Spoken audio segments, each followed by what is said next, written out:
Bismillahirrahmanirrahim. Assalamualaikum warahmatullahi wabarakatuh. Innal hamdalillah nahmaduhu wa nasta'inuhu wa nastaghfiruh wa na'udzu billahi min shururi anfusina wa min sayyiati a'malina. May yahdihillahu fala mudilla lahu wa may yudlil fala hadiya lahu. Wa ashhadu an la ilaha illallah wahdahu la sharika lahu wa ashhadu anna Muhammadan abduhu wa rasuluh sallallahu alaihi wa ala alihi wa ashabihi ajma'in. Amma ba'd. Kembali kita panjatkan syukur kita kepada Allah Subhanahu wa taala seiring dengan berbagai kenikmatan yang sampai kepada kita, dan salah satunya adalah tergeraknya hati kita untuk menghadiri majelis taklim dan daurah syariah ketiga yang diselenggarakan oleh Yayasan Al-Burhan Jember. Dan saat hati kita tergerak untuk amalan-amalan akhirat seperti ini, hendaknya kita bersyukur kepada Allah Subhanahu wa taala karena Dialah yang telah menggerakkan hati kita. Dialah yang menggerakkan hati kita di tengah liburan kita, kesenggangan kita, di mana jiwa kita barangkali lebih senang untuk istirahat tidur di rumah. Namun ternyata hati kita pagi ini tergerak untuk datang ke sini dalam rangka menambah bekal akhirat selagi kita masih punya kesempatan untuk menambah bekal. Dan tergeraknya hati kita untuk amalan-amalan akhirat insyaallah merupakan tanda bahwasanya Allah Subhanahu wa taala mencintai kita, mencintai Anda semua. Karena Allah Subhanahu wa taala memberikan dunia kepada siapa saja, baik orang yang Dia cintai maupun yang tidak Dia cintai. Namun Allah Subhanahu wa taala hanya memberikan akhirat untuk orang-orang yang Dia cintai saja. Insyaallah pada kesempatan pagi hari ini saya ingin menyampaikan materi yang pertama yang oleh panitia diberikan judul "Ini Bukuku" atau ilmu yang sejati, yang nanti isinya adalah pengenalan terhadap referensi ilmu agama Islam yang sejati. Disebut sejati karena ilmu yang disebatkan dan disematkan kepada Islam itu tidak semuanya sejati. Dan saat kita berada di akhir zaman seperti sekarang, ya, kita sekarang ada pada kurang lebih 1500 tahun sepeninggal Nabi Muhammad SAW. Dan dari dulu Nabi Muhammad SAW mengisyaratkan, telah menyinggung bahwasanya akan ada perkara-perkara baru dalam agama ini. Maka tidak semua yang disematkan kepada Islam itu merupakan bagian dari Islam. Bahkan banyak dari apa yang disebut sebagai ilmu Islami ternyata tidak Islami. Maka kewajiban umat Islam kapanpun mereka berada untuk kembali kepada Islam sejati yang dulu diwariskan oleh Nabi Muhammad SAW, meliputi kitab, ya, pentahqiq, penerbit, dan juga situs di internet. Sasarannya untuk penuntut ilmu agama pemula, ya, baik mahasiswa, guru, dan yang lain, ya. Dan tujuannya adalah agar para peserta memiliki kemampuan memilih buku agama yang berkualitas, ya. Dan yang lebih penting dari itu adalah aman, ya. Aman untuk agamanya, ya. Tidak membuat akidahnya terkontaminasi, ya. Karena keselamatan dari itu semuanya adalah sebuah nikmat yang luar biasa besar. Kata para ulama, as-salamatu la ya'diluha syai'. Keselamatan itu enggak bisa dibandingkan dengan yang lain. Keselamatan itu adalah nikmat yang paling besar. Enggak ada yang menyamai kenikmatan selamat dalam urusan agama.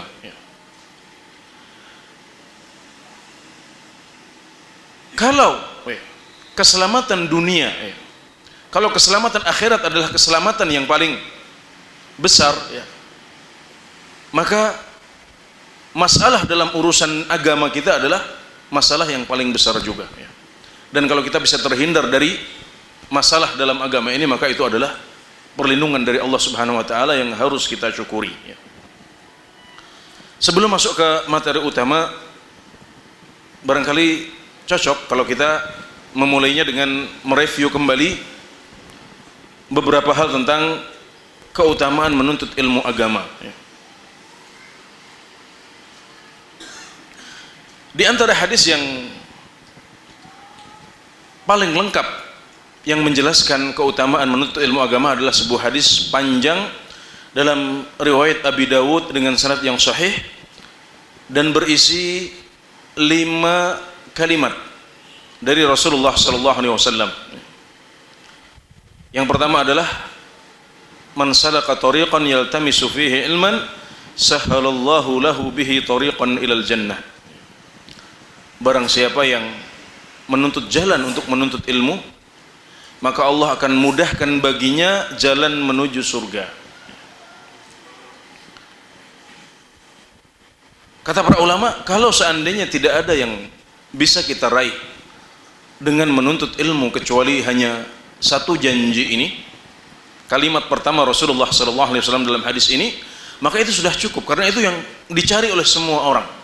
Bagaimana caranya agar masuk surga, dan syukur masuk surganya itu dengan jalan pintas, ya, dimudahkan, ya. Nah, kalau kita bertanya seperti itu, jawabannya adalah dengan memperbanyak melangkahkan kaki menuju majelis-majelis ilmu, ya. Wa innal malaikata la tadau ajnihataha li talibil ilmi ridhan bima yasna'.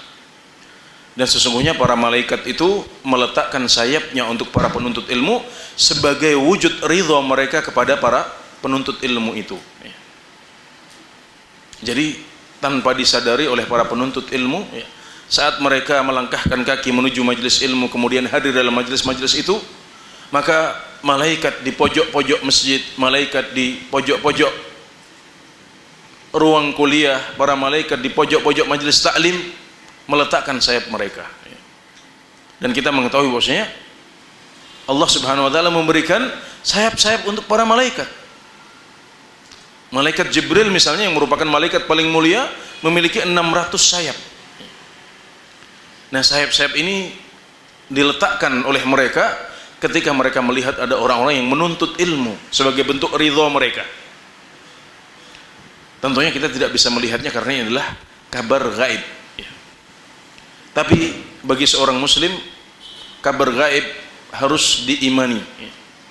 Jika kabar tersebut sampai kepadanya dari mulut Nabi Muhammad SAW dengan sanad yang sahih, baik dalam ayat Al-Quran maupun dalam hadis-hadis yang sahih,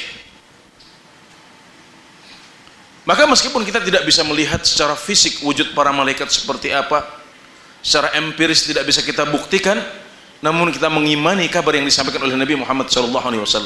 Kita iman dengan seiman-imannya bahwasanya para malaikat meletakkan sayap mereka saat melihat orang-orang menuntut ilmu, ya, seperti yang kita lakukan pada pagi hari ini, ya. Dan beriman kepada hal gaib adalah sebuah keutamaan dalam Islam. Itu adalah tanda dan ciri orang yang bertakwa. Sebagaimana firman Allah Subhanahu wa taala, hudal lil muttaqin alladzina yu'minuna bil ghaib. Al-Quran itu adalah petunjuk bagi orang-orang yang bertakwa. Siapa mereka? Sifat mereka yang pertama adalah beriman kepada yang gaib. Mereka adalah orang-orang yang beriman kepada yang gaib.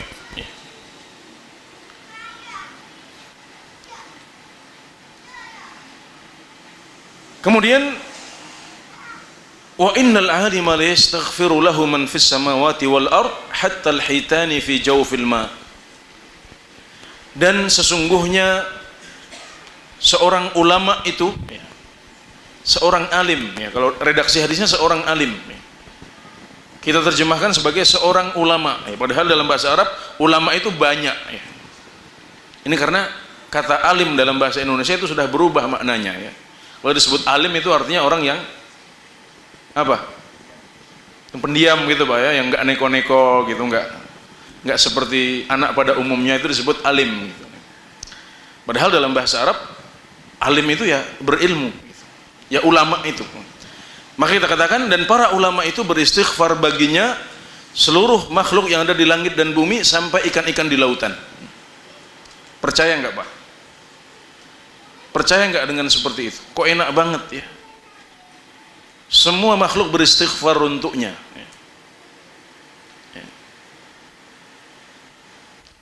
Sampai ikan-ikan di lautan. Kita percaya, kenapa? Karena kabar ini pun sampai kepada kita dengan sanad yang sahih dari Rasulullah SAW. Hadis riwayat Abu Dawud, disahihkan oleh para ulama, maka kita percaya. Jadi tanpa harus beristighfar sendiri ya, meskipun kita yakin para ulama yang benar-benar bertakwa, yang benar-benar Rabbani juga memperbanyak istighfar, sebagaimana dicontohkan oleh Nabi Muhammad SAW. Tapi mereka juga dibantu oleh makhluk-makhluk Allah sampai ikan-ikan di lautan beristighfar memohonkan ampunan untuk mereka. Wa inna fadlal alimi 'alal 'abid ka fadlil qamari lailatal badri 'ala sairil kawakib. Dan sesungguhnya keutamaan seorang ulama itu dibandingkan seorang ahli ibadah yang bukan ulama itu seperti keutamaan bulan pada malam purnama di antara bintang-bintang yang lain. Coba Pak, bagaimana perbandingan antara bulan ya, di malam purnama dengan bintang-bintang dan benda-benda langit yang lain? Jelas bahwasanya yang menjadi primadona pada malam purnama ya bulan purnama itu sendiri ya. Bintang-bintang seolah-olah redup ya, pada malam itu. Berbeda kalau hari-hari biasa, di awal bulan, di akhir bulan, bulan tidak begitu menonjol dan bintang-bintang ini begitu indah ya. Namun pada malam purnama yang menjadi primadona adalah bulannya ya. Dan itulah keutamaan seorang ulama dibandingkan dengan ahli ibadah yang tidak ulama. Jadi ini bukan perbandingan antara seorang ulama dengan para preman di pasar atau para preman di terminal-terminal sana misalnya ya, tempat-tempat yang identik dengan maksiat dan tempat-tempat dan orang-orang yang tidak bertanggung jawab. Ini perbandingan antara seorang ulama dengan ahli ibadah.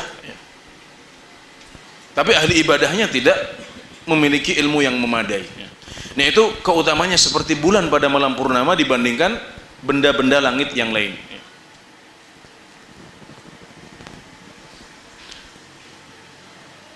Bahkan dalam riwayat yang lain disebutkan kafadli ala adnakum, seperti keutamaan saya, yaitu Nabi Muhammad SAW di atas orang yang paling rendah di antara kalian. Kenapa? Karena seorang alim mengetahui jalan yang paling mudah mendekatkannya kepada surga, jalan yang paling mendekatkan dirinya kepada Allah Subhanahu wa taala dan ridhonya. Sementara orang yang hanya bermodal rajin ibadah, semangat beribadah tanpa dibekali dengan ilmu yang memadai, maka barangkali dia mencari ridha Allah Subhanahu wa taala, tapi yang didapatkan adalah murkanya. Hanya dengan bekal semangat beribadah kepada Allah Subhanahu wa taala. Dia ingin mengejar pahala, tapi yang dia dapatkan adalah dosa. Saya pernah bertemu dengan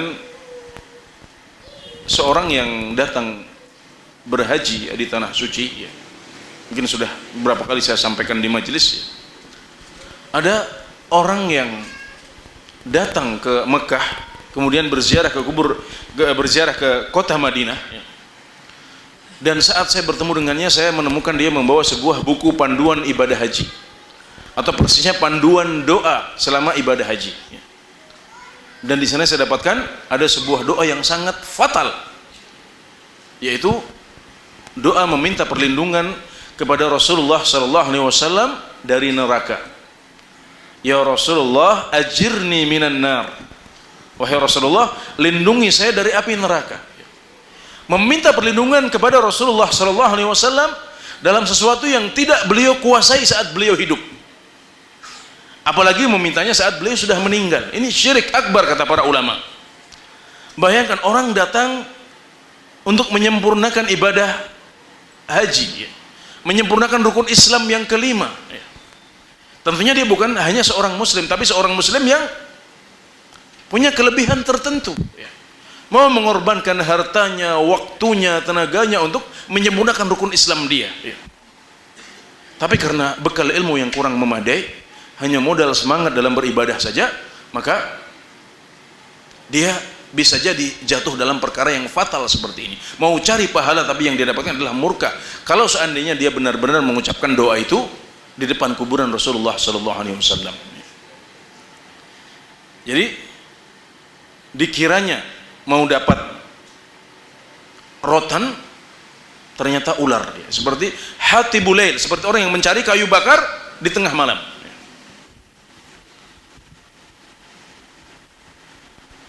Kemudian wa inna al-ulama warathatul anbiya wa innal anbiya lam yuwarrithu dinaran wala dirhaman walakin warathul ilma faman akhadha bihi akhadha bihadhin wafir. Dan sesungguhnya para ulama adalah pewaris para nabi, dan para nabi itu tidaklah mewariskan dinar atau dirham, tidak mewariskan uang emas, tidak pula uang perak, tapi mereka mewariskan ilmu. Maka barang siapa yang sudah mengambilnya, maka berarti dia sudah mengambil bagian yang besar dari warisan tersebut. Barang siapa yang kesibukannya dengan menuntut ilmu yang diwariskan oleh para nabi ini, maka berarti dia sudah beruntung. Itulah orang-orang yang beruntung, itulah orang-orang yang menang dalam bisnis mereka.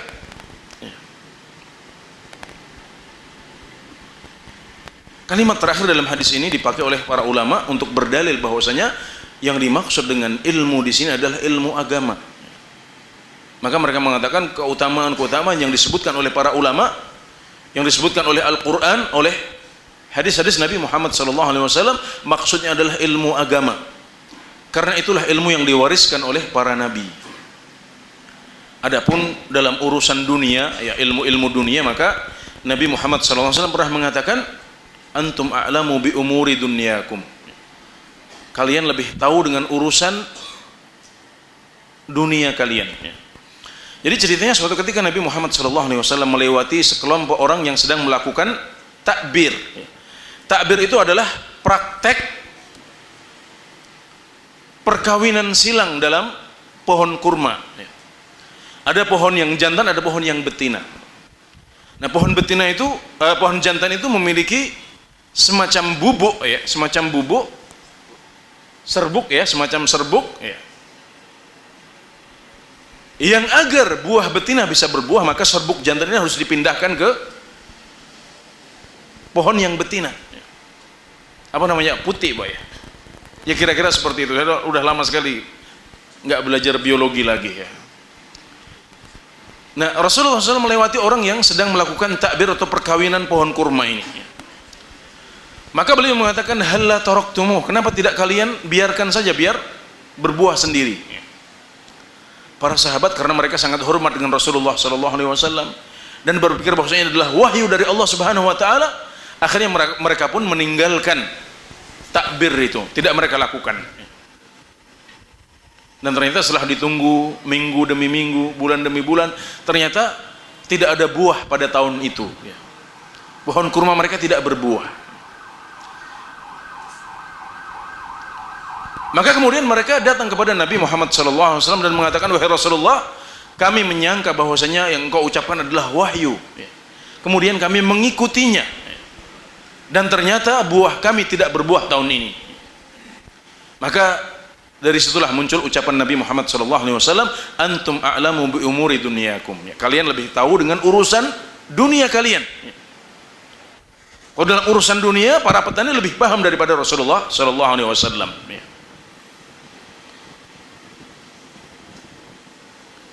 Tadi Bapak pembina yayasan menyetir sebuah ayat. Wa idza qila suzu fansuzu yarfa'illahu alladhina amanu minkum walladhina utul ilma darajat. Intinya Allah Subhanahu wa taala niscaya akan mengangkat orang-orang yang beriman di antara kalian dan diberikan ilmu dengan beberapa derajat ketinggian. dengan beberapa derajat. Allah Subhanahu wa taala menjanjikan orang-orang yang punya ilmu akan diangkat oleh Allah Subhanahu wa taala di akhirat jelas, ya. Dan dunia juga insyaallah. Ya. Di dunia pun orang akan diangkat oleh Allah Subhanahu wa taala. Ya. Dalam sebuah hadis riwayat Muslim, ya, disebutkan bahwasanya Umar bin Khattab bertemu dengan Nafi' bin Abdul Harith yang merupakan gubernur Mekah pada zaman itu. Ya. Maka di tengah jalan Umar mengatakan, wahai Nafi', siapa yang kamu tinggalkan di kota Mekah? Siapa yang menjadi pelaksana tugas gubernur saat ini? Kok kamu malah keluar dari kota Mekah dan bepergian? Wahai Amirul Mukminin, yang menjadi pelaksana tugas gubernur Mekah adalah Ibnu Abza. Siapa itu Ibnu Abza? Kata Umar bin Khattab. Nafi' mengatakan, dia adalah seorang budak. Wahai Nafi', bagaimana mungkin engkau menjadikan seorang budak sebagai pelaksana tugas gubernur? Ini jabatan gubernur loh, di kota Mekah lagi. Maka Amirul Mukminin mengatakan, maka Nafi' menjelaskan, dia mengatakan, wahai Amirul Mukminin, Ibnu Abza ini memang seorang budak, tapi dia hafal Al-Quran, menguasai ilmu faraid, ilmu pembagian warisan dalam Islam.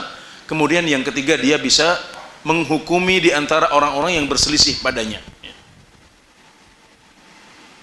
Maka mendengar klarifikasi dan penjelasan dari Nafi' bin Abdul Harith ini, Umar bin Khattab mengatakan, sesungguhnya Nabi kalian dulu pernah mengatakan, innallaha yarfa'u bihadzal kitabi aqwaman wa yadh'u bihi akharin.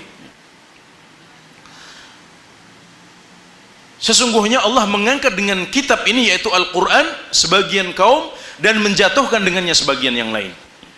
Maka Nafi' yang seorang budak, ya, diangkat oleh Al-Quran sedemikian rupa. Ini baru di dunia, apalagi nanti di akhirat. Maka pengangkatan dan derajat itu jauh lebih besar dan lebih tinggi lagi saat di akhirat nanti. Dan kita melihat dalam masyarakat kita, ya, orang-orang yang punya ilmu, siapapun, ya, kita katakan semua ilmu itu bagus, semua ilmu itu baik, termasuk ilmu dunia, dan umat Islam butuh itu, ya.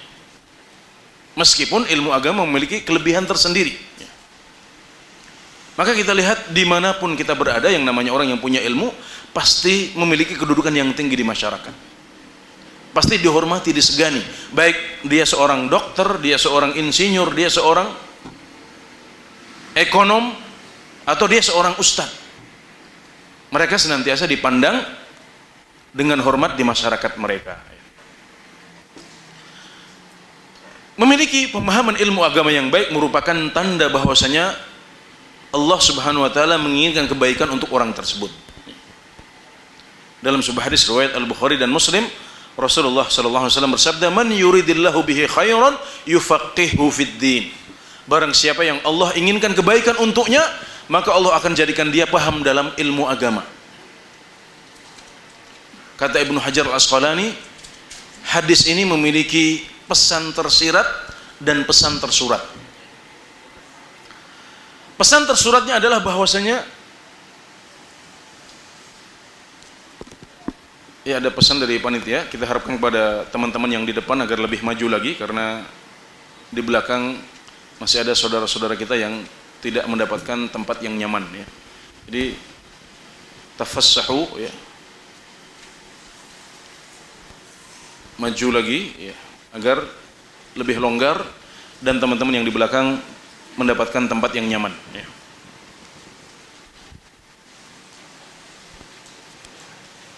Pesan tersuratnya adalah bahwasanya barang siapa yang diberikan pemahaman ilmu agama yang baik, berarti Allah inginkan kebaikan untuknya. Ini yang tersurat.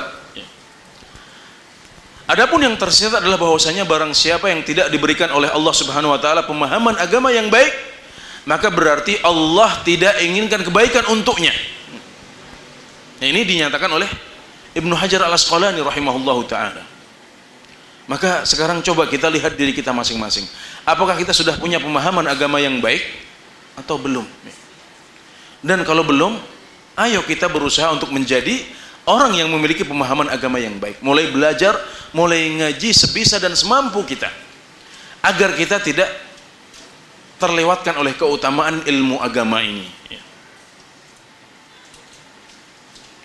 Di samping itu, majelis-majelis taklim menawarkan kebahagiaan yang hakiki dan ketenangan yang dicari oleh setiap orang. Kita kalau melihat janji-janji Al-Quran, janji-janji dalam hadis, kita akan dapatkan bahwasanya semua kenikmatan itu baru akan kita rasakan sebagian besarnya saat di akhirat kelak, masih lama. Dan kemudian barangkali kita bertanya, bisa nggak kita merasakan sebagian kebahagiaan itu sebelum kita sampai ke alam akhirat? Bisa nggak misalnya saat di dunia ini kita sudah bisa merasakan manisnya iman, sudah bisa merasakan kelezatan iman, bisa merasakan kebahagiaan dan ketenangan dalam hati kita? Jawabannya, iya bisa. Bahkan Syekhul Islam Ibn Taimiyah mengatakan, inna fid dunya jannatan man lam yadkhulha lam yadkhul jannatal akhirah. Di dunia ini ada suatu surga yang barang siapa belum memasukinya saat di dunia, maka dia tidak akan memasuki surga akhirat. Ya, bahkan kalau kita ingin merasakan surga akhirat, maka kita harus merasakan surga dunia dulu. Ya. Kalau kita nggak merasakannya di sini, kita nggak akan merasakannya di akhirat nanti. Ya. Maka yang dimaksud dengan surga dunia ini adalah ketenangan batin, kebahagiaan, ya, dan bisa mengenyam manisnya iman saat kita masih berada di dunia. Itulah surga itu. Dan salah satu amalan yang menawarkan kita, yang menjanjikan untuk kita ketenangan di dunia sebelum di akhirat adalah majelis-majelis ilmu. Nabi Muhammad SAW bersabda, wa majtama'a qaumun fi baitin min buyutillahi yatluna kitaballah wa yatadarasunahu bainahum illa nazalat alaihimus sakinah wa ghasyiyatuhumur rahmah wa hafathumul malaikah wa dzakarahumullahu fi man indah. Tidaklah suatu kaum berkumpul di satu rumah di antara rumah-rumah Allah, di masjid seperti yang kita lakukan pada pagi hari ini. Mereka membaca Al-Quran dan mempelajarinya di antara mereka, kecuali akan turun kepada mereka ketenangan. Ini Pak, ketenangan ini yang kita cari kan. Semua orang mencari ini, bagaimana saya bisa bahagia, bagaimana saya bisa tenang, bagaimana saya bisa mengusir galau dan rasa gundah gulana. Coba, kalau ada yang merasakan galau gundah gulana, coba resep Rasulullah SAW. Ya. Pergilah ke majelis-majelis ilmu, dan insya Allah semenit, 2 menit, 5 menit, 1/4 jam, oh ternyata nikmat, tenang, ada ketenangan di sini, ya. Ada kebahagiaan di sini. Saat kita keluar, kita merasakan hati kita sudah lebih lebar, ya. Wajah kita sudah lebih berseri-seri, ya. Karena itu dijanjikan oleh Nabi Muhammad SAW. Ya. Dan masih banyak lagi keutamaan-keutamaan menuntut ilmu yang saking banyaknya, ya, para ulama menganggap bahwasanya menuntut ilmu adalah amalan sunnah yang paling afdal. Inilah amalan sunnah yang paling afdal. Inilah amalan yang sifatnya tidak wajib, tapi dia paling afdal jika dibandingkan dengan amalan-amalan yang tidak wajib yang lain. Silahkan bandingkan dengan sholat yang sunnah, puasa yang sunnah, zakat yang sunnah atau sedekah, ya. Haji yang sunnah, misalnya haji untuk kali kedua, ya.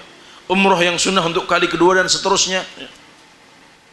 Kalau mau dibandingkan dengan semua ibadah yang sifatnya sunnah itu, maka kita katakan bahwasanya thalabul ilmi lebih afdal daripada itu semuanya. Suatu ketika Imam Malik mengadakan sebuah pengajian, dan pengajian beliau terputus oleh suara azan. Selepas azan, sebagian orang bangun untuk sholat sunnah. Maka Imam Malik mengatakan, walladzina yaqumuna anha khairun minalladzina yaqumuna ilaiha. Orang-orang yang tetap duduk ikut ngaji, lebih baik daripada orang-orang yang bangun untuk sholat. Padahal kita mengetahui bahwasanya sholat sunnah itu bagus. Sholat sunnah di antara azan dan iqamah itu keutamaan dalam Islam yang tinggi. Tapi beliau bukan sedang berbicara tentang bagus apa tidak, tapi beliau sedang membandingkan antara sholat sunnah dengan belajar ilmu agama. Maka beliau mengatakan, yang duduk meneruskan kajian lebih baik daripada mereka yang bangun untuk sholat sunnah. Imam Ahmad ditanya, wahai Imam Ahmad, mana yang lebih engkau sukai? mengisi sepanjang malam dengan qiyamul lail, atau mengisi sepanjang malam dengan menulis. Beliau mengatakan menulis yang dengannya engkau memahami urusan agamamu lebih aku sukai.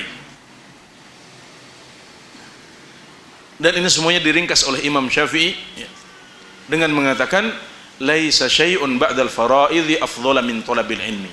Setelah amalan-amalan yang wajib, tidak ada yang lebih mulia daripada menuntut ilmu. Maka ikhwan sekalian, insyaallah kita hari ini duduk-duduk santai ya, layah-layah ya, lesehan, namun nanti insyaallah kita akan keluar dengan sama-sama menumpuk pahala yang besar di sisi Allah Subhanahu wa taala ya. Baik. Itu semuanya menjelaskan bahwasanya Islam mendorong umatnya untuk terus maju, terus belajar, terus menggali ya. Dan jangan sampai ilmu agama kita stagnan dan mandek. Masing-masing dari kita alhamdulillah sudah punya modal ilmu agama ya. Orang tua kita mengajarinya, guru kita di tahfidz atau di TPA ya, atau di pengajian, kalau zaman dulu istilahnya pengajian, belum ada TPA ya, juga sudah memberikan bekal ya. Maka jangan sampai ilmu itu mandek ya. Kalau dahulu kita belajarnya hanya sifatnya apa, menjelaskan hukum, cara sholat itu gini, cara wudhu itu begini ya, maka jangan hanya berhenti di situ. Sekarang tambah lagi, dalilnya apa ya, agar ilmu kita lebih mantap lagi ya. Dan tidak mungkin semua orang belajar ilmu agama secara full ya. Nggak mungkin semua orang dipaksa untuk menjadikan ilmu agama sebagai spesialisasi dia ya. Dan Islam tidak ingin seperti itu. Islam ingin ada sebagian umat yang belajar agama secara mendalam ya, secara takhusus, spesialisasi ya, nyantri ya. Kemudian kuliah di pendidikan di perguruan tinggi agama Islam ya. Namun Islam juga ingin ada sebagian umat Islam yang belajar kedokteran, sebagian belajar teknik, sebagian belajar ekonomi, sebagian belajar administrasi, sebagian belajar ilmu pemerintahan. Karena umat Islam butuh itu semuanya. Islam butuh itu semuanya. Dan kalau seandainya semua umat Islam belajar ilmu agama secara mendalam, menjadikannya sebagai spesialisasi, semua jadi ustadz, maka dunia ini akan rusak. Dunia ini nggak seimbang lagi ya. Dunia ini bakal libur Pak. Kalau ada yang sakit nggak ada yang bisa ngobati ya. Kalau ada yang butuh bangunan, mereka sulit untuk mendapatkan kontraktor ya, atau orang yang bisa membantu mereka dalam urusan bangunan rumah itu ya. Islam ingin seimbang ya. Jadi tidak mungkin semua orang belajar agama secara full ya. Tapi siapapun Anda dan apapun profesi Anda, maka Anda membutuhkan ilmu agama ya. Semua dari kita membutuhkan ilmu agama, maka kita juga harus mencarinya ya.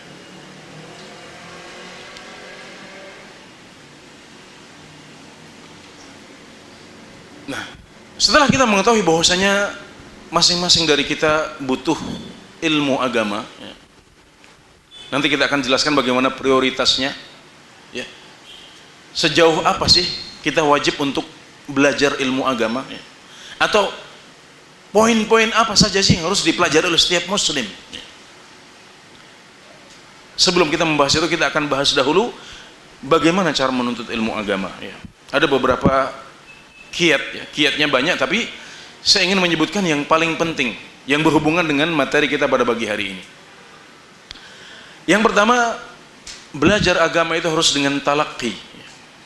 Artinya mengambilnya dari lisan para ulama, mengambilnya dari keterangan para ustadz, menimba ilmu agama ini dari para syuyukh, para kiai, ya, para guru. Tidak belajar sendiri secara otodidak. Dan dari masa ke masa, apalagi pada zaman awal Islam, begitulah Islam disebarkan. Kata para ulama, kana hadzal ilmu azizan yatalaqahu ar-rijal hatta waqa'a fil kutub fadakhala fihi ghairu ahlihi. Dulu ilmu itu adalah sesuatu yang mulia, yang agung, yang ditransfer dengan cara talaqi. Murid mengambil dari gurunya, guru mengambil dari guru yang sebelumnya, terus sampai kepada Rasulullah sallallahu alaihi wasallam. Itulah metode belajar dalam Islam. Harus ada guru yang membimbing dan tidak boleh belajar secara otodidak. Belajar dari guru ini punya beberapa keunggulan, keistimewaan. Di antaranya adalah guru memilihkan untuk kita ilmu yang benar.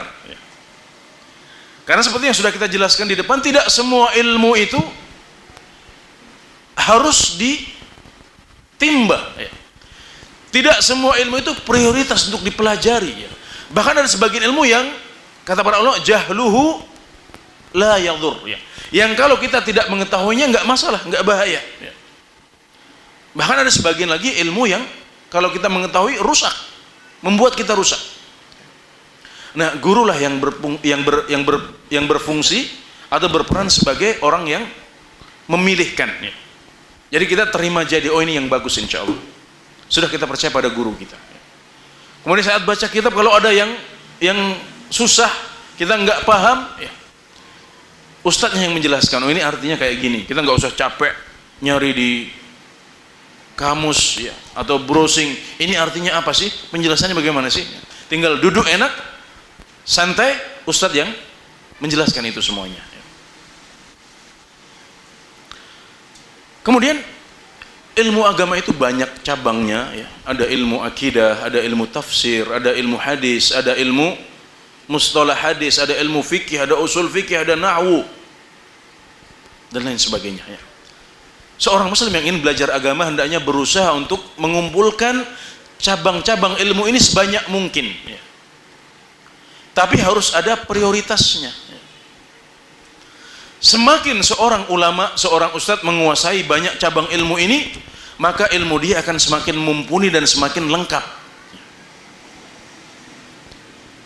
Sebaliknya, semakin kita tidak melengkapi cabang-cabang ilmu ini, maka ada yang kurang dari ilmu yang kita miliki. Tapi harus ada skala prioritas, mana yang wajib dahulu, mana yang fardu kifayah, mana yang hanya sunnah saja. Itu nanti kita akan jelaskan pada pembahasan selanjutnya. Kemudian hal penting yang lain adalah mengikuti metodologi para ulama yang sudah berhasil. Kita bukan orang pertama yang ingin menimba ilmu itu. Kita bukan orang yang pertama ingin mencoba. Sebelum kita sudah ada 14 generasi, 15 abad, 14 atau 15 abad yang sudah mendahului kita untuk belajar ilmu agama ini. Di antara mereka ada yang berhasil mencapai derajat ulama, bahkan ulama besar, dan sebagian mereka ada yang sudah bertahun-tahun belajar, menghabiskan waktu yang banyak, tapi mereka nggak pernah mencapai derajat yang mereka inginkan.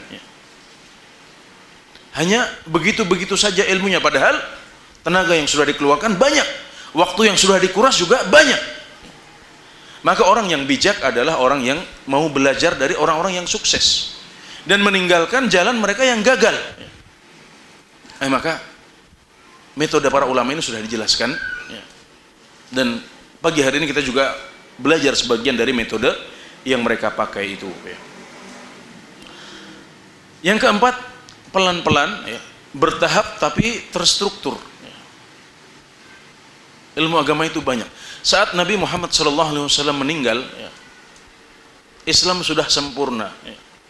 Semua yang harus beliau sampaikan sudah disampaikan. Enggak ada satu kata pun atau satu bab pun dalam agama ini yang belum disampaikan oleh Nabi Muhammad SAW.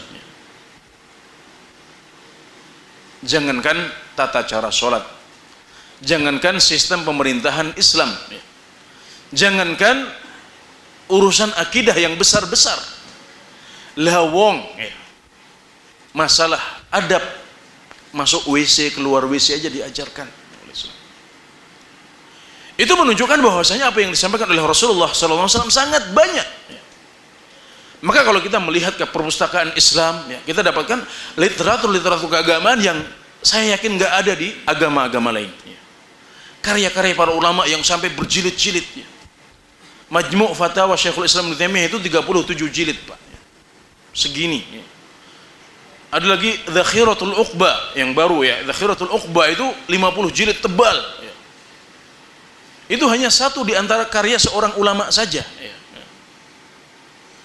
Nihayatul Matlab, ya, karya Al-Juwaini yang belum lama keluar juga. Itu juga puluhan jilid.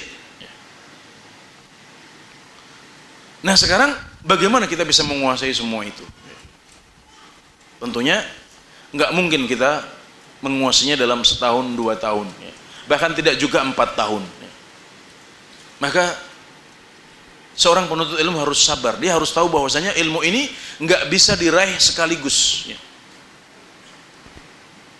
Kata para ulama, man ramal ilma jumlatan, dhahaba anhu jumlatan. Barang siapa yang ingin meraih ilmu dalam satu hari sekaligus, maka ilmu itu akan hilang darinya sekaligus juga. Ya. Maka sunnahnya para ulama adalah belajar sedikit demi sedikit. Ya. Enggak masalah kita selama setahun ini misalnya cuma mendapatkan ilmu yang sedikit, tapi metodologinya harus benar. Jadi lebih baik kita belajar ilmu yang sedikit tapi terstruktur. Maksudnya ilmu yang sedikit yang kita dapatkan selama setahun itu adalah ilmu dasar. Enggak misalnya di tahun pertama kita sudah baca buku-buku yang panjang, ya. Bacanya Fathul Bari, ya. Bacanya misalnya Majmu' Fatawa misalnya. Biar yang kita dapat hanya sedikit, tapi yang penting itu adalah dasar. Jadi tahun pertama kita dapat ilmu sekian, nggak terlalu banyak memang dibandingkan dengan orang lain misalnya yang bacanya langsung buku-buku yang panjang-panjang, kelihatan banyak yang dia dapatkan. Bisa dilihat nanti orang yang belajar dengan cara yang pelan-pelan bertahap tapi terstruktur, itu nanti dia akan mengalahkan orang yang di tahun pertama kelihatan mentereng, yang dibawa langsung buku-buku tebal. Kenapa? Karena orang yang pertama ini memakai metodologi yang benar, sementara orang yang kedua menjalani cara yang salah. Maka setelah 4 tahun, 10 tahun kita akan lihat, ternyata orang yang di tahun pertama hanya dapat ilmu sedikit, tapi karena dia memakai cara yang benar, metodologi yang dicontohkan oleh para ulama, maka akhirnya dalam 4 tahun dia sudah layak untuk mulai mengajar misalnya. Karena dia belajar bahasa Arab dulu, ya. Belajar dari yang kecil-kecil baru kemudian yang besar, belajar dari buku-buku yang tipis sebelum yang tebal, maka dia layak untuk lebih cepat belajar. Maka silahkan dilihat, ada orang-orang yang belasan tahun nyantri, ya. Tapi setelah belasan tahun itu dia kalau ditanya tentang ilmu agama nggak banyak yang dia miliki, ya. Sementara ada orang yang belajar 2 tahun, 3 tahun, 4 tahun, tapi karena metodologinya benar, maka dia Masya Allah begitu selesai, sudah punya hafalan yang banyak, sudah punya pemahaman agama yang cukup mantap. Ya. Itu bedanya antara orang yang ikut jalan yang benar dengan jalan yang salah dalam belajar. Ya. Nah, kemudian dalam belajar ilmu agama kita butuh menghafal, ya, butuh mudzakarah yaitu mengulang, dan butuh bertanya. Ya. Menghafal, ya. Nah ini kita sering mendengar sebagian orang mengatakan yang penting itu penalaran, ya. Gak usah ngafal, ya. Ya mungkin dalam beberapa ilmu iya betul seperti itu, ya. Matematika itu kalau dihafal, ya kita nggak akan bisa ujian nanti, ya.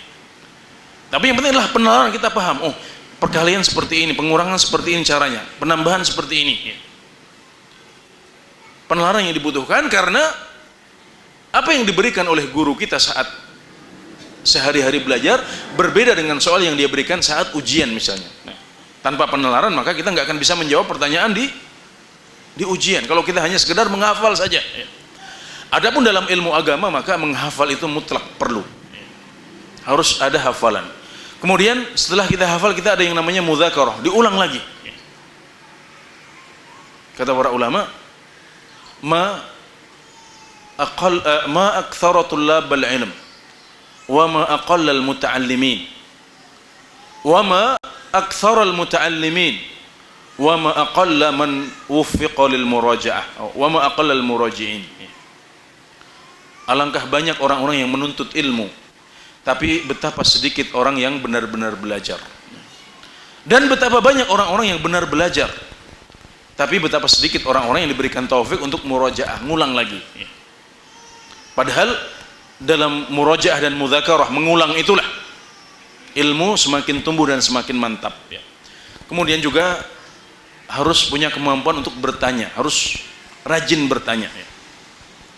Menghafal, mengulang dan bertanya itu adalah laksana seperti orang yang sedang menanam pohon ya. Menghafal itu menanam, seperti menanam ya. Menanam benih atau menanam pohon yang siap untuk kita tanam ya. Kemudian mudzakarah, mengulang itu seperti mengairinya ya. Biar kita terus ingat, biar pohon tetap segar ya. Itu harus diairi. Maka kita perlu untuk mengulang ya. Dan bertanya itu seperti mengembangkan pohon yang sudah kita tanam dan sudah kita airi. Kita rawat ya, kita potong, kalau yang butuh dipotong, kita kembangkan ya.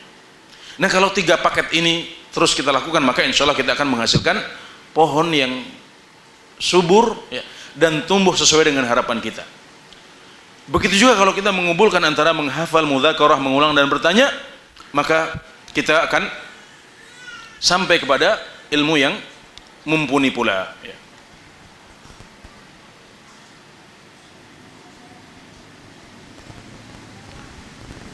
Ya. Ilmu agama itu banyak, maka harus ada skala prioritas ya. Imam Malik rahimahullahu ditanya tentang menuntut ilmu ya. Maka beliau mengatakan inna talabal ilmi la hasan ya, menuntut ilmu itu bagus, indah, sesuatu yang utama ya. Tapi kata beliau harus ada skala prioritas. Bagaimana skala prioritasnya? Unzur ila alladhi yalzamuka min hini tusbih hatta tumsi falzamhu wa la tu'thiranna alaihi syai'an. Tapi lihat perkara-perkara apa saja yang menjadi kewajibanmu dari pagi sampai sore, kemudian dahulukan perkara-perkara yang wajib itu dan jangan dahulukan perkara lain di atas perkara yang wajib itu. Inilah prioritasnya. Dan untuk menjabarkannya perlu kita ketahui bahwasanya ilmu itu ada yang fardu ain, ada yang fardu kifayah. Fardu ain atau wajib ain artinya harus dituntut oleh setiap individu muslim. Setiap muslim harus mempelajarinya. Enggak pandang bulu profesinya apa, umurnya berapa, tinggalnya di mana. Mereka semua harus mempelajari ilmu yang satu ini. Kemudian yang kedua adalah ilmu yang fardu kifayah. Fardu kifayah artinya cukup sebagian umat Islam saja yang memahaminya. Nah, hal ini disepakati oleh para ulama. Mereka semuanya sepakat bahwasanya ilmu itu ada yang fardu ain, ada yang fardu kifayah. Kemudian yang fardu ain ini punya 3 tingkatan atau punya 3 macam. Kita memulai belajar dari ilmu yang fardu ain dahulu. Dan ilmu yang fardu ain itu ada 3 tingkatan. Yang pertama adalah fardu ain atau wajib ain yang umum, mencakup setiap individu muslim. Jadi semua individu muslim wajib untuk memahami kategori ilmu yang satu ini. Contohnya apa Pak? Contohnya adalah menghafal surat Al-Fatihah. Kenapa surat Al-Fatihah wajib? Karena setiap orang wajib untuk sholat. Dan Al-Fatihah adalah salah satu rukun yang tidak boleh ditinggalkan dalam sholat dia. Bahkan dia adalah rukun dalam setiap rakaat sholat.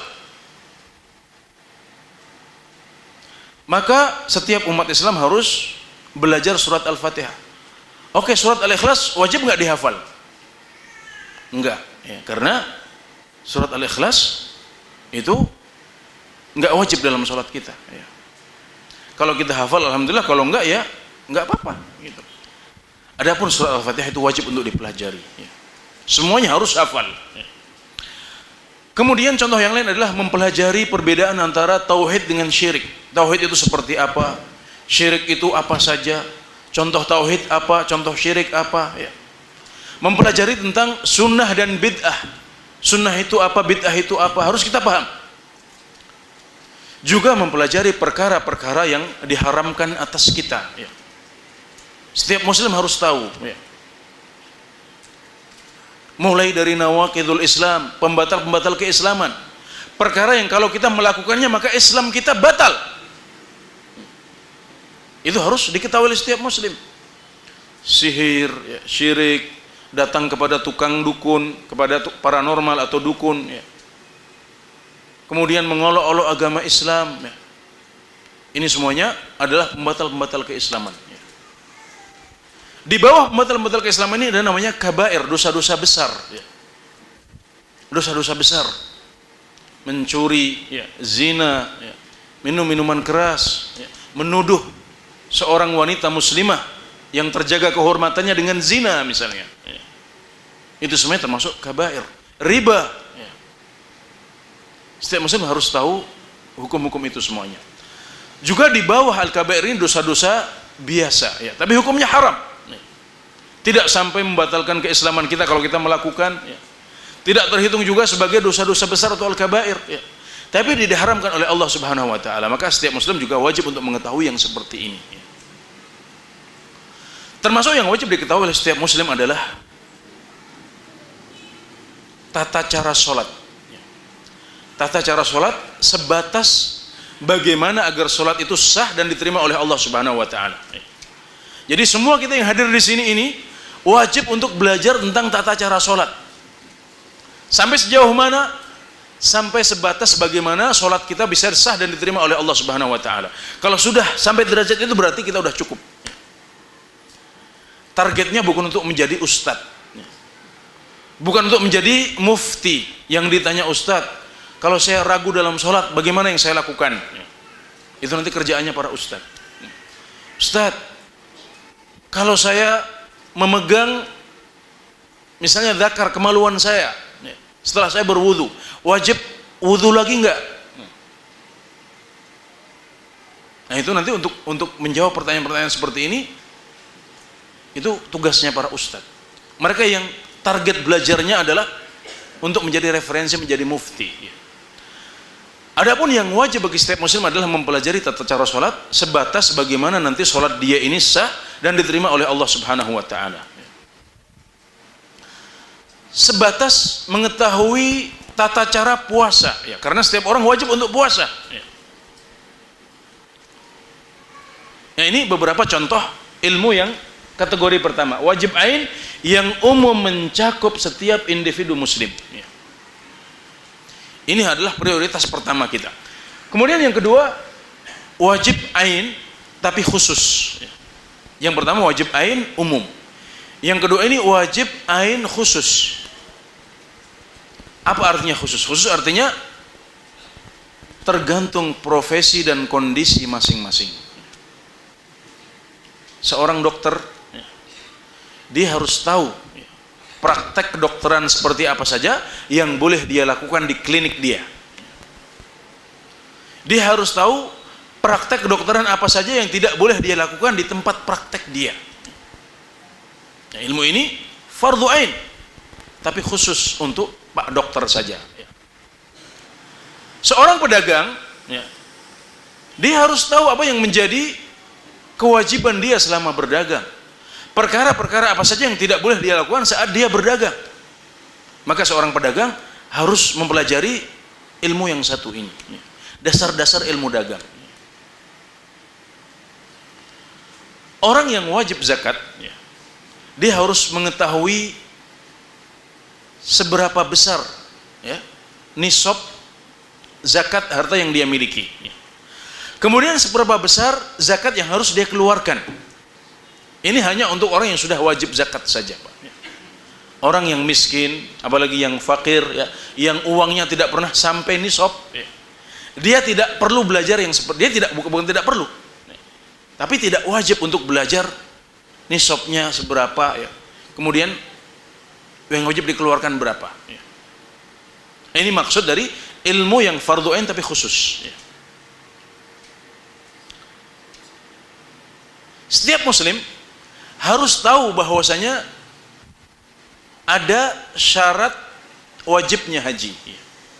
Kita semuanya harus tahu kapan sih saya wajib haji.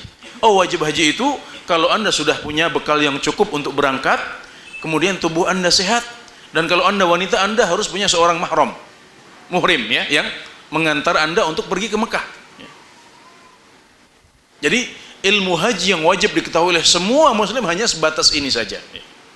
Kapan saya wajib untuk haji? Nah kemudian setelah kita periksa, oh saya ini berarti belum wajib haji, orang uang saya yang terkumpul baru 10 juta. Sementara sekarang ONH-nya atau BPIH-nya istilahnya ya sudah 35 juta misalnya. Nah, berarti oh saya belum wajib untuk belajar tata cara haji secara detail. Kapan ilmu tentang tata cara haji secara detail menjadi wajib bagi saya? Itu menjadi wajib bagi Anda kalau Anda termasuk orang yang sudah wajib haji. Sudah punya bekal yang cukup untuk membayar ONH atau BPIH. Kemudian tubuhnya sehat. Dan wanita, kalau dia wanita dia punya mahram. Berarti dia harus mulai belajar. Sebelum dia berangkat haji dia sudah harus tahu, oh ibadah haji itu caranya seperti ini. Nah, sebatas mana wajib belajarnya? Sebatas bagaimana nanti ibadah haji dia sah dan diterima oleh Allah Subhanahu wa taala. Targetnya pun tidak muluk-muluk, Pak. Tidak untuk menjadi mufti, tidak untuk menjadi ustadz yang bisa presentasi tentang amalan-amalan haji. Yang penting dia paham, oh haji itu yang penting nanti saya berangkat ke sana niat, kemudian umrah dulu. Jadi tawaf, sa'i, kemudian cukur. Setelah itu nunggu tanggal 8 saya pergi ke Mina, tanggal 9 saya pergi ke Arafah, malamnya pergi ke Musdalifah, kemudian nanti tanggal 10, 11, 12 saya di Mina misalnya. Hanya sebatas itu yang menjadi kewajiban orang yang sudah wajib haji ini. Adapun yang lebih dari itu,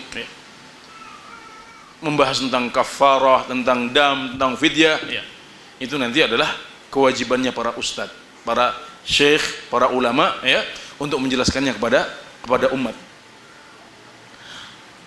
Kemudian kategori yang ketiga adalah ilmu tentang hukum permasalahan yang sedang kita hadapi. Ilmu tentang hukum permasalahan yang sedang kita hadapi. Masing-masing dari kita dihadapkan pada masalah-masalah yang menuntut dari kita jawaban. Ini gimana sikap kita? Ada seorang anak yang mulai baligh. Sebelum dia baligh, dia tidak wajib untuk belajar mandi wajib itu seperti apa. Nah, maka ketika seorang anak yang sedang puber menghadapi masa baligh ini, dia tidur, kemudian ketika bangun mendapatkan ada air, ada mani di celana dia misalnya.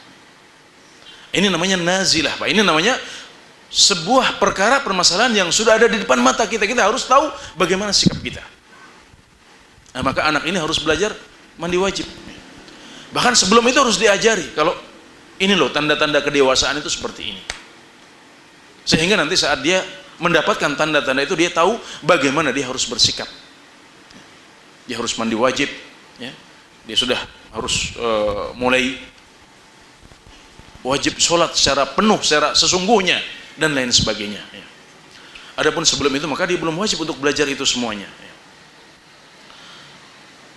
Orang yang ingin kredit motor misalnya, punya kebutuhan, selama ini nggak butuh motor, kemudian tiba-tiba dia harus punya motor, dan pilihan untuk membeli motor adalah misalnya membeli dengan kredit dari showroom A misalnya.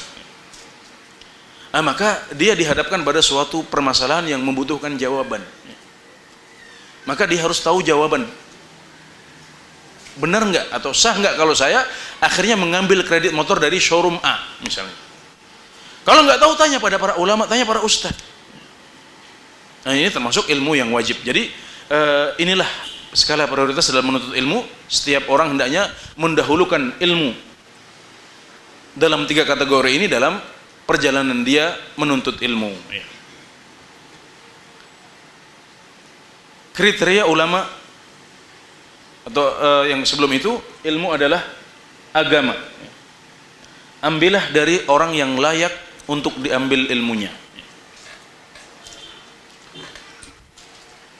Muhammad bin Sirin rahimahullahu taala mengatakan, "Inna hadzal ilma dinun fanzuru amman ta'khuduna dinakum." Nasihat beliau, ilmu ini bukan sembarangan. Ilmu ini adalah agama yang akan kalian bertanggungjawabkan di depan Allah Subhanahu wa taala. Oleh karena itu maka hendaklah kalian melihat siapa ulama, siapa ustadz yang akan menjadi sumber rujukan kalian. Jangan ambil ilmu dari sembarang orang. Karena kalau kita mengambil ilmu dari orang yang salah, maka bisa jadi ilmu yang kita ambil juga salah. Padahal kita akan mempertanggungjawabkan ilmu itu di depan Allah Subhanahu wa taala. Ditambah pada akhir zaman ini, Nabi Muhammad SAW bersabda, "Innahu la ya'ti zamanun illa walladhi ba'dahu syarrun minhu." Sungguh tidak ada suatu zaman kecuali yang setelahnya lebih buruk daripada zaman itu. Nah, kalau kita urutkan dari zaman Nabi Muhammad SAW, abad pertama, kemudian abad kedua, abad ketiga, abad keempat, maka kita sekarang sudah di abad ke-15 Hijriah. Berarti kondisi zaman kita ini juga lebih buruk daripada zaman-zaman yang sebelumnya. Umat Islam terpecah belah. Kelompok-kelompok Islam ada sedemikian banyak. Dan semuanya mengaku yang paling benar. Semuanya mengaku sebagai ahlus sunnah. Semuanya mengaku sebagai al-firqah an-najiyah. Sehingga membuat kita bingung. Nah, kondisi ini membuat kita harus semakin berhati-hati. Berhati-hati untuk tidak mengambil ilmu dari sembarang orang. Tapi kita harus selektif. Kita nggak ambil ilmu kecuali dari orang yang benar-benar layak untuk diambil ilmunya. Nah, kalau kita bingung dengan kondisi yang sekarang, hiburannya adalah bahwasanya Nabi Muhammad SAW ternyata sejak 15 abad yang lalu sudah menyinggung kondisi ini. Umat Islam suatu saat akan tiba pada kondisi di mana mereka terpecah belah. Dan orang-orang bingung bagaimana caranya agar saya bisa selamat. Dan alhamdulillah Nabi Muhammad SAW itu bukan hanya mendeteksi permasalahan, bukan hanya menyebutkan penyakitnya, bukan hanya diagnosis penyakit, tapi beliau juga memberikan resepnya. Maka ketika mengatakan bahwasanya umat ini akan terpecah menjadi 73 golongan, atau saat beliau mengatakan fa innahu man ya'ish minkum fasayara ikhtilafan katsira, sungguh orang yang hidup setelah saya ini, sepeninggalku, akan mendapatkan perbedaan yang banyak. Maka beliau wasiatkan caranya bagaimana biar kita enggak bingung. Fa'alaikum bisunnati was sunnatil khulafa'ir rasyidin al mahdiyyin min ba'di 'addu 'alaiha bin nawajid wa iyyakum muhdatsatil umur. Itu resepnya, itu wasiatnya. Berpegang teguhlah kepada sunnah Nabi Muhammad SAW, juga sunnah para khulafa'ur rasyidin. Kemudian gigit dengan kuat, berpegang teguh pada sunnah itu. Dan kata beliau, hati-hati dengan perkara-perkara baru dalam agama. Itu resepnya, kawan sekalian. Maka kita harus berpegang teguh pada sunnah. Caranya bagaimana? Nanti kita akan jelaskan, agar kita tahu seperti apa sih sunnah Nabi Muhammad SAW. Karena kalau kita nggak paham seperti apa sunnah Nabi Muhammad SAW, bagaimana akidah beliau, bagaimana tata cara sholat beliau, bagaimana cara zikir beliau, maka kita nggak akan tahu nanti kalau tiba-tiba ada perkara baru. Kita nggak bisa deteksi karena kita nggak tahu, kita nggak punya cerminnya. Nah, kalau kita sudah punya cerminnya, kita enak nanti. Kalau ada praktek ibadah yang baru, kita tinggal taruh depan cermin, hadapkan pada sunnah Nabi Muhammad SAW. Kalau sesuai berarti ayo kita amalkan. Kalau nggak sesuai, ini berarti perkara baru, ayo kita tinggalkan. Itu resepnya.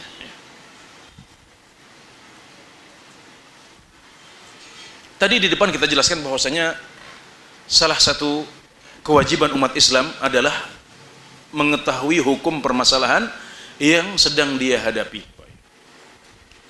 Sekarang saya berdiri di depan atau duduk di depan orang-orang yang mungkin sebagian besar tidak bisa mendalami ilmu agama secara full, ya.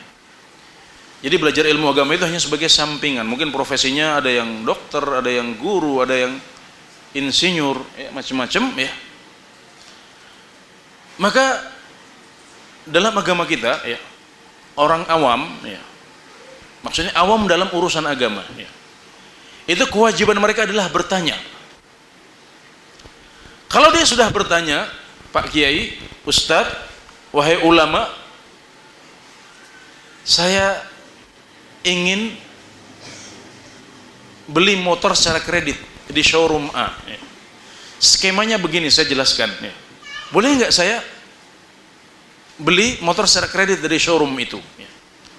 Nah kalau kemudian ustadznya atau Pak Kiai ya, atau syekhnya mengatakan, iya boleh, nggak apa-apa. Ya. Karena jual beli kredit itu boleh. Dan saya sudah tahu bahwasanya skema kredit yang ditawarkan oleh showroom A itu nggak ada masalah secara syariat. Nah, kemudian orang awam ini mengambil fatwa tersebut dan mempraktekannya, maka sudah gugur kewajiban dia di depan Allah Subhanahu wa taala. Fas'alu ahla dzikri in kuntum la ta'lamun. Bertanyalah kepada para ulama jika kalian tidak mengetahui. Nah, ini kewajiban orang awam adalah seperti ini. Maka setiap orang harus punya ustadz tempat dia bertanya. Harus punya ulama tempat dia bertanya. Kalau bisa di save nomornya sehingga kapan-kapan kita membutuhkan kita telepon. Ustadz, apa hukum masalah ini? Apa hukum masalah itu? Ustadz, tolong berikan fatwa untuk masalah ini. Itu kewajiban setiap orang awam. Tapi kita juga harus mengetahui kriteria ulama seperti apa yang layak untuk kita ambil ilmunya, yang layak untuk kita jadikan sebagai marji, referensi dalam urusan-urusan agama kita.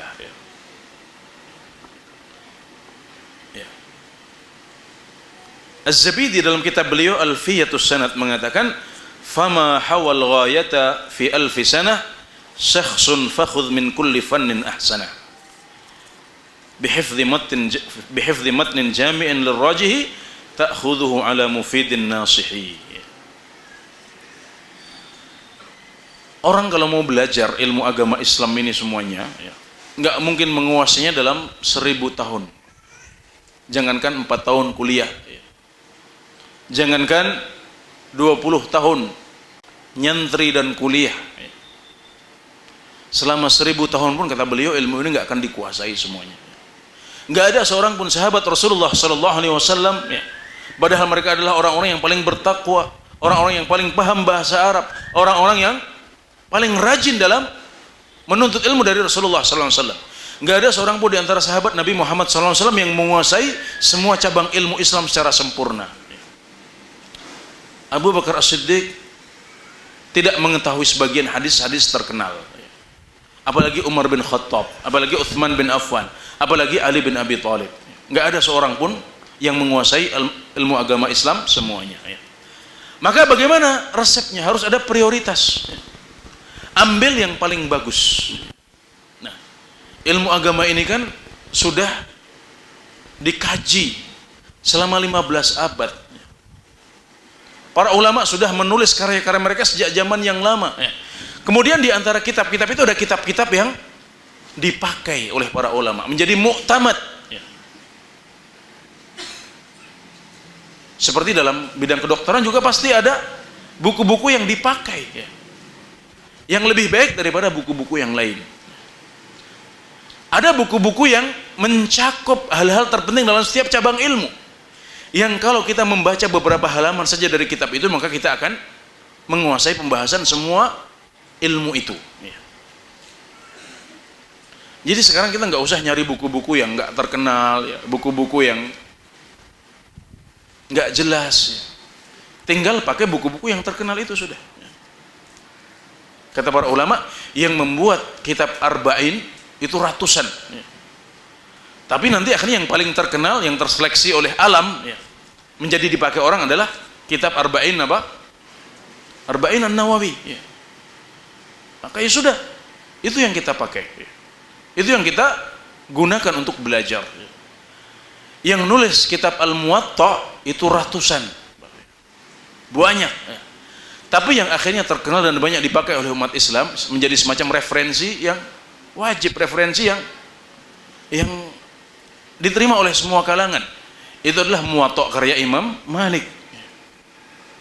Maka kalau kita ingin belajar, carilah buku-buku yang sudah biasa dipelajari oleh orang, jangan cari buku-buku yang aneh. Kemudian satu hal lagi, kita mempelajarinya melalui seorang syekh, seorang ustadz yang punya 2 kriteria, mufid dan nasih. Mufid itu artinya adalah orang yang layak dari sisi kemampuan ilmiah.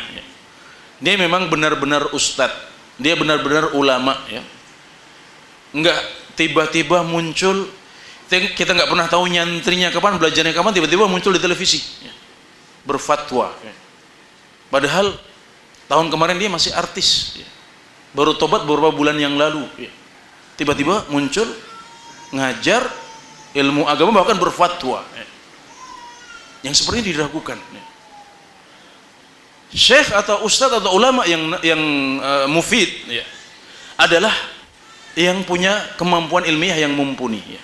Dia pernah nyantri, paling nggak dikenal, oh dia itu belajarnya di sini, rekam jejaknya jelas, oh dia dulu nyantrinya di sini, atau mungkin barangkali nggak menghalangi juga waktu SMP SMA masih belum suka ilmu agama, tapi dia baru cinta ilmu agama setelah kuliah. Tapi karena memakai metodologi yang benar yang dipakai oleh para ulama, maka dia cepat, sehingga akhirnya mengalahkan orang-orang yang sejak kecil nyantri. Ada orang-orang yang seperti itu. Tapi yang jelas mereka punya rekam jejak belajar. Oh, pernah belajar di sini, pernah belajar di sana. Syekhnya adalah fulan. Pernah menyelesaikan kitab A, B, C. Itu namanya mufid. Kemudian yang kedua adalah nasih. Nasih ini bisa ditafsirkan pada dua kriteria. Yang pertama, layak diteladani. Jadi bukan cuma ilmunya mumpuni, tapi dia juga amalnya mumpuni juga. Akidahnya bagus, nggak pernah kelihatan berbuat syirik atau macam-macam, atau hal-hal yang berbau klenik, berbau syirik, nggak nyambi praktek paranormal misalnya, nggak nyambi praktek dukun. Karena sebagian sekarang orang pintar itu ternyata dukun, disebutnya orang pintar, kita pahamnya ulama, tapi ternyata dukun dan paranormal. Hati-hati. Akidahnya bagus, kemudian amal ibadahnya juga kelihatan, rajin sholat jamaah, zakat dia tunaikan, Ramadan juga ikut puasa. Jadi rekam jejak amalnya juga lihat. Kalau dia tinggal di kota kita kan kita bisa periksa itu. Oh, sholatnya di masjid A. Ramadan puasa nggak pernah makan di depan orang-orang kan misalnya. Zakat juga jelas, ada takwa, ada amal ibadah yang kelihatan, kemudian punya akhlak yang bisa diteladani, Pak. Akhlak kesehariannya, bagaimana dia bergaul dengan murid-muridnya, tetap hormat dengan murid-muridnya, mengagungkan, menghormati yang tua di antara murid-muridnya, tidak mudah marah-marah, juga tidak mudah memvonis, tidak mudah menyalahkan orang lain, itu juga termasuk akhlak. Karena di zaman ini kita juga diuji oleh orang-orang yang punya ilmu, tapi seolah-olah nggak punya hikmah dalam berdakwah. Hafalannya masya Allah, hafalannya bagus banyak, tapi kalau sudah dihadapkan pada masalah-masalah khilafiyah, masalah-masalah ijtihadiyah, dia nggak bisa menghadapi semua itu. Pokoknya semua yang menselisih fatwa dia tembak, dia hukum sebagai ahlul bid'ah, sebagai orang-orang yang menyimpang, dan yang seperti itu banyak, kita harus hindari. Ini kategori nasih yang pertama. Kategori yang kedua adalah, kriterianya adalah bisa mengajar, menguasai metodologi penyampaian. Jadi bukan cuma menguasai ilmu, bukan cuma layak diteladani, tapi dia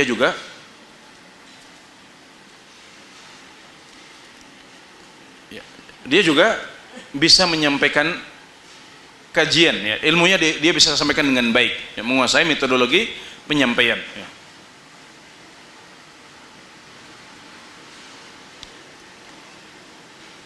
Sebaliknya, hindari ulama yang KW dan abal-abal. Nah, ini istilah anak muda sekarang, ada KW itu yang nggak asli, disebut ulama tapi sebenarnya dia bukan ulama, KW ini ada KW 1, KW 2 sampai mungkin KW 10, Dan yang lebih parah lagi adalah abal-abal, Pak. Abal-abal itu betul, itu yang abal-abal ini kira-kira seperti dukun, yang dianggap ulama.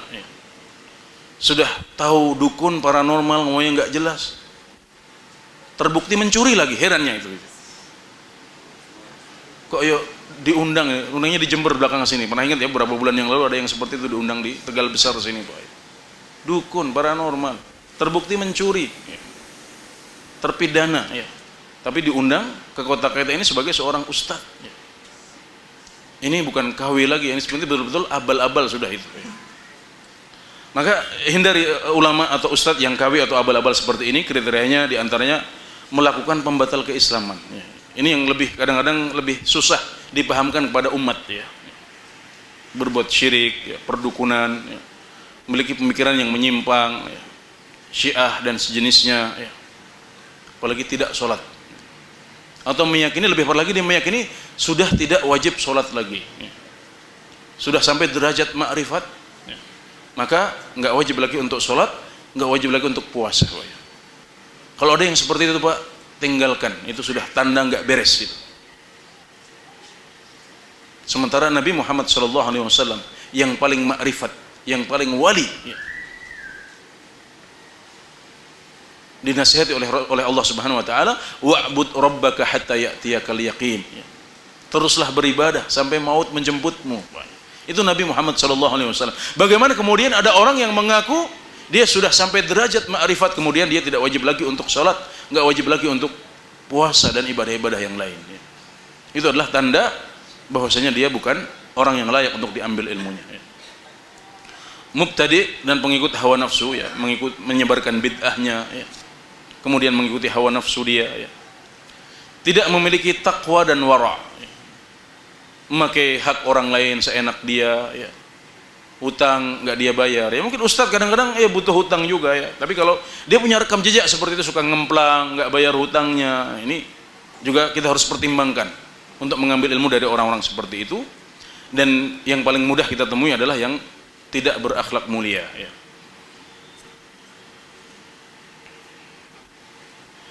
Nah, kriteria yang kita terapkan pada para ulama, ya, saat kita ingin menimba ilmu dari mereka, itu juga kita terapkan saat kita ingin membaca kitab, saat kita ingin berkunjung ke sebuah situs, ya. Nah, nanti kita akan sebutkan beberapa contoh, misalnya kitab apa, penerbit apa, ya, yang menyebarkan buku-buku akidah Ahlussunnah wal Jamaah, ya. Sekedar contoh saja, ya, bukan berarti yang tidak disebut berarti nggak masuk kriteria, itu hanya untuk membantu saja, ya, agar lebih mudah bagi kita untuk menyeleksi kitab-kitab mana yang bisa menjadi rujukan kita. Jadi kita nggak akan berpanjang lebar saat membahas bagaimana sih kita memilih kitab, bagaimana sih kita memilih penerbit, karena semuanya terbangun di atas apa yang sudah kita bahas di depan tadi itu, ya. Jadi saat kita ingin membeli sebuah kitab, lihat itu siapa yang nulis, apakah ulama ahlu sunnah atau orang yang KW dan abal-abal tadi itu, ya. Kitab adalah pendukung, ya. Kita sudah jelaskan di depan bahwasanya metode yang sebenarnya saat belajar adalah dengan apa Pak? Dengan talaki, ya, langsung diambil, ya. Tapi tidak menafikan bahwasanya kitab juga mendukung thalabul ilmi kita, ya. Dia mendukung. Maka para ulama pun dari zaman dulu, di samping mereka belajar langsung, mereka juga membaca kitab, ya. Bahkan kitab ini juga bisa menjadi solusi bagi sebagian orang yang mungkin karena sibuk nggak sempat hadir kajian, nggak sempat datang ke majelis ilmu langsung, maka dia bisa membaca di rumah, ya. Atau sekarang bisa mungkin sambil mendengarkan radio, ya, sambil nonton TV di rumah, TV-TV yang bagus, ya. Atau dengan membaca internet, ya, mencari fatwa di internet, ya. Maka ini juga butuh kehati-hatian, ya. Karena tidak semua situs layak untuk dikunjungi, ya. Tidak semua kitab layak untuk dibaca, ya. Maka kita harus punya filter, ya. Dan aturannya adalah seperti yang kita jelaskan tadi. Lihat siapa yang nulis, ya. Apakah dia sejati, ya. Apa istilahnya kalau di yang benar-benar itu apa istilahnya? Orisinil, ya, yang asli benar-benar layak, ya. Atau KW atau abal-abal, silakan dilihat, ya. Kenapa? Karena kitab ini adalah ghidha'ur ruh, kata Syekh Al-Utsaimin, al-kutubu ghidha'ur ruh kat-ta'ami wasyarabi lil badan. Kalau tubuh kita membutuhkan makanan dan gizi, ya, ruh kita juga butuh makanan dan gizi, yaitu apa? Yaitu ilmu, ya. Sumbernya adalah kitab. Maka sebagaimana kita selektif, nggak mau makan yang terlalu banyak kolesterol, ya, nggak mau makan terlalu banyak gula, ya, kita juga harus selektif dalam memilih kitab. Karena kalau sampai kita salah membaca kitab, maka bisa jadi agama kita terkontaminasi, pemikiran kita menjadi menyimpang, ya.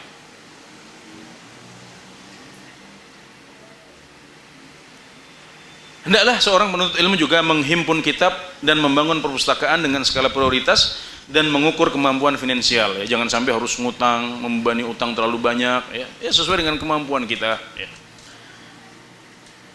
Tapi harus selektif, tetap selektif dengan apa yang kita jelaskan tadi. Kemudian utamakan buku para ulama. Ini salah ya, buku bukan buka ya. Utamakan buku para ulama ya. Ulama salaf. Karena ilmu yang sebenarnya ya, ilmu yang benar-benar tinggi itu adalah generasi-generasi lampau, Pak ya. Kita yang belakangan-belakangan ini nggak bisa lagi menyamai para ulama pada zaman dulu ya. Seorang ulama ditanya mana yang lebih banyak? Apakah ilmu kita di zaman sekarang atau ilmu para ulama zaman dahulu? Maka jawabannya ilmu ya pada zaman dahulu lebih banyak ya. Tapi kalam ya, omongan ya, lebih banyak pada zaman kita ya. Jadi mungkin bukunya lebih tebal, Pak ya. Tebal-tebal, tapi intisarinya sebenarnya sedikit saja itu ya. Kalau para ulama zaman dahulu kata-katanya pendek ya, buku-bukunya kecil-kecil tapi syarat makna, jawami'ul kalim ya. Redaksinya pendek tapi maknanya dalam dan luas ya. Maka kita berusaha mencari ilmu dari para ulama zaman dahulu ya. Kalau ada kitab, diharapkan dua kitab judulnya sama-sama, Pak ya. Tarikh Islam ya. Yang satu karya kontemporer, yang satu lagi karya zaman dahulu ya. Ambil karya yang zaman dahulu. Karena para ulama ini, para ulama salaf ini ilmu mereka barokah ya. Jadi mungkin pendek tapi kita bisa menghasilkan ilmu yang banyak dari kitab yang tipis atau pendek tersebut ya. Kemudian ulang-ulangi baca buku yang sudah jelas manfaatnya ya. Nanti setelah kita membaca beberapa kitab kita akan rasakan, oh ternyata kitab ini luar biasa manfaatnya untuk diri saya ya. Kalau kita sudah punya kesan seperti itu pada satu kitab, ulang lagi ya. Maka pada zaman dahulu sebagian ulama ada yang membaca Sahih Bukhari sampai 7.000 kali, Pak. 7.000 kali khatam Sahih Bukhari ya. Kenapa? Karena dia merasakan itulah ilmu yang sesungguhnya ya. Maka dia baca lagi, khatam lagi, baca lagi, khatam lagi, terus sampai 7.000 kali sampai ya.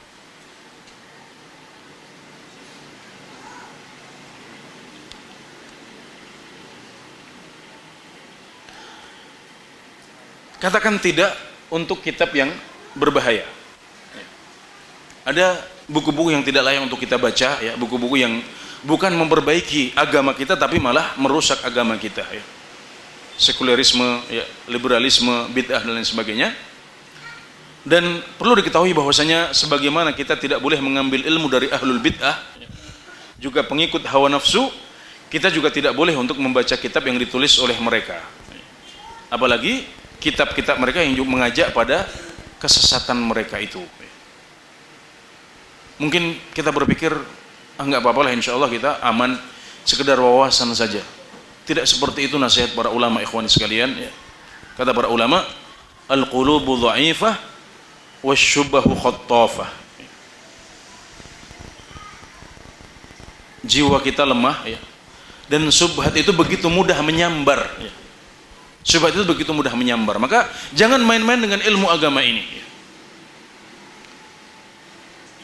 Suatu ketika Syekh Muhammad bin Shalih Al-Utsaimin ditanya tentang sebuah karya tulis yang ditulis oleh seorang dai muda, yang mungkin sebagian orang mengatakannya sebagai ulama muda ya. Tapi dia terdeteksi terpengaruh oleh sebagian pemikiran Khawarij ya.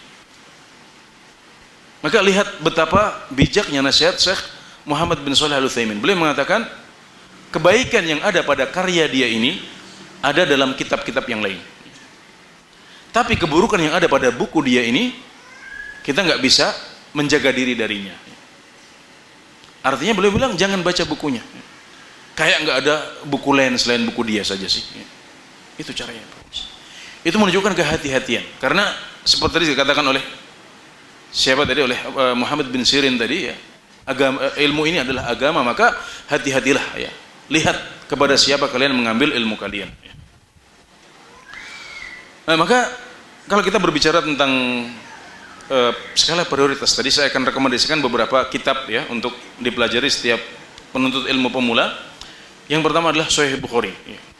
Kalau bisa jangan sampai perpustakaan setiap muslim kosong dari kitab Sahih Bukhari atau terjemahannya ya. Alhamdulillah di Indonesia sudah banyak terjemahannya ya. Menurut saya nggak masalah mau ambil dari penerbit yang mana saja ya, selagi belum diketahui ada yang bermasalah dari terjemahan tersebut ya.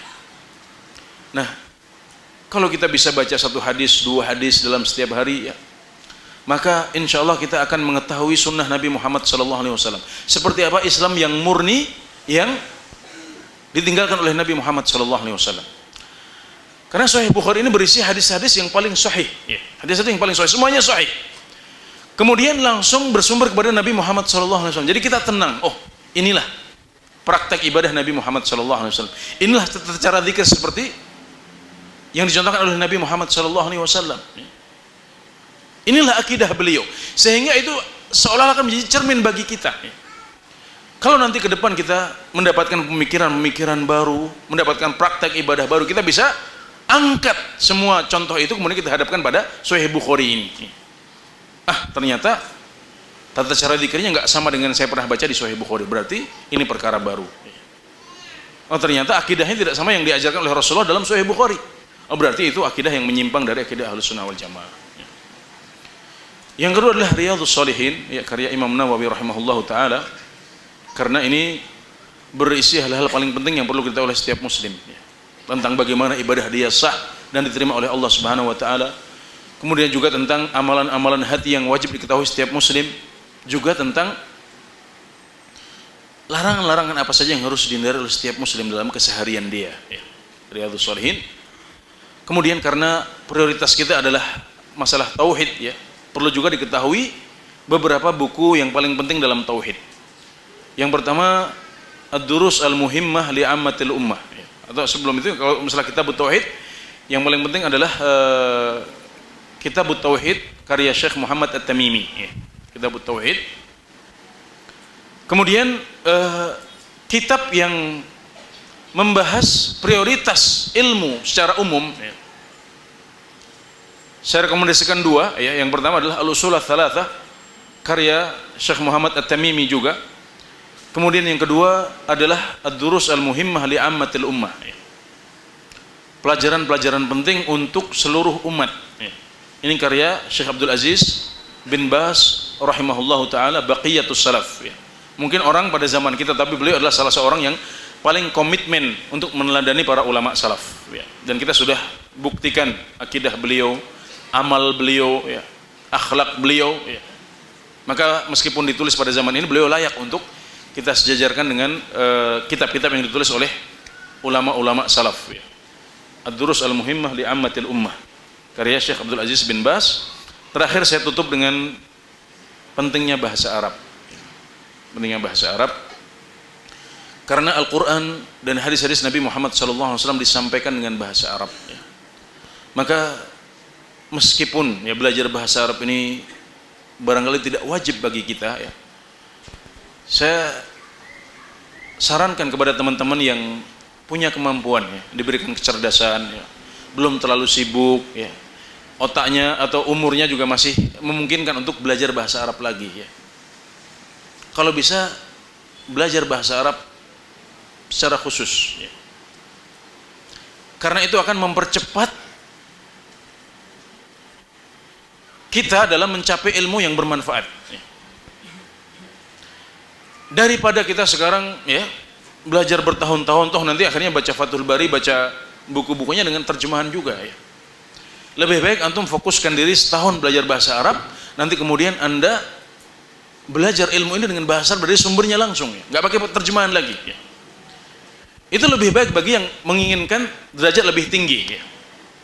Mungkin untuk tidak semuanya, mungkin syarat ini tidak cocok untuk setiap orang ya, tapi bagi mereka yang melihat dirinya mampu ya, ingin lebih cepat belajar ya, ingin paham Al-Quran langsung ya, ingin paham hadis langsung tanpa pakai terjemahan orang lain ya, maka lebih baik anda fokus belajar bahasa Arab setahun atau 2 tahun, kemudian setelah itu anda enak sudah ya. Anda akan belajar lebih cepat. Katakanlah selama 2 tahun ini anda tertinggal oleh yang lain ya. Teman anda sudah belajar banyak kitab, baca banyak kitab terjemahan, tapi ya, insya Allah setelah 2 tahun, 3 tahun, 4 tahun anda akan lebih cepat daripada teman anda itu ya. Karena memang penting bahasa Arab. Dan bahasa Arab juga multi skill ya. Jadi adalah kemampuan yang banyak, ada pemahaman, ada baca, ada muhadasah, ada listening, yang mendengarkan ya. Silahkan dimulai dengan mana yang paling kita butuhkan. Biasanya yang paling penting adalah yang penting bisa membaca dulu. Kalau target Anda adalah ingin segera bisa baca kitab dengan bahasa Arab, maka ya pakai pengajaran bahasa Arab yang memfokuskan pada kemampuan membaca. Karena misalnya Durus Lughah yang dari Gontor misalnya, ini salah satu yang cukup banyak dipakai oleh santri-santri, itu fokusnya lebih pada muhadatsah, pada conversation ya, pada percakapan ya. Maka kalau target kita adalah ingin segera belajar bahasa Arab, maka mungkin Durus Lughah kurang cocok ya. Yang cocok adalah misalnya apa? Mukhtarat ya.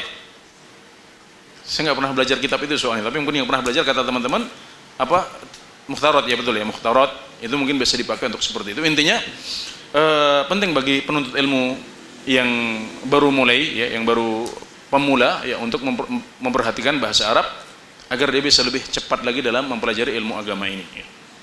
Dan mungkin terakhir kita akan tampilkan ya beberapa situs atau penerbit ya Pak ya.